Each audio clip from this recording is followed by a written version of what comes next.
สวัสดีมื้อนี้เป็นวันพฤหัสบดีเด้อมื้อนี้ก็มาร่วมงานมาเพาะมะโมเพิ่นมาบ้านงานแม่ใหญ่หนูหวิงสังกสินสู่หรือแม่ใหญ่หนูหวิงบุญคุณมื้อนี้เฮ็ดพระศาสตร์มื้ออื่นก็ทำบุญตักบาตรงายพระเขาทีมงานพ่อใหญ่หวนพ่อใหญ่โลตัสกรรมการเพิ่นผู้มาเฮ็ดร่วมงานก็กำลังสรรข้าวเช้ากันอยู่ผู้เฮ็ดไปผู้กินไปเป็นธรรมดาธรรมชาติมันกินบ่พร้อมกันอยากบ่พร้อมกันงานนี้บ่ได้เอิ้นได้หาดอกมาด้วยใจบ่ได้หวานกันอันนี้งานนี้มันต้องได้มาเบิ่งกันช่วยกันคนละไม้คนละมือรักษาขนบธรรมเนียมประเพณีอันนี้บ้านเฮานี่ยังเฮ็ดต่อเนื่องได้เนาะ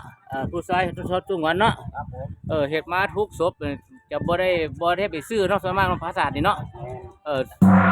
นั่นเด้นี่ธรรมชาติเด้อพี่น้องอันนี้บ้านงานบ้าน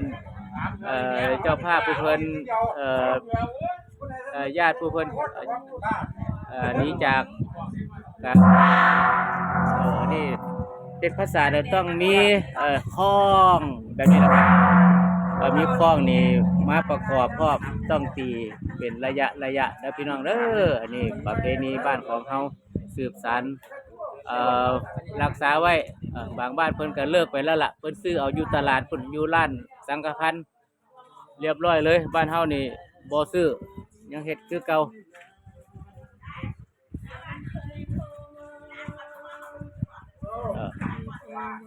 ผู้อยู่เฮ็ดต่อไปผู้ใหญ่บ้านก็จะไปประชุมมีงานทางอำเภอ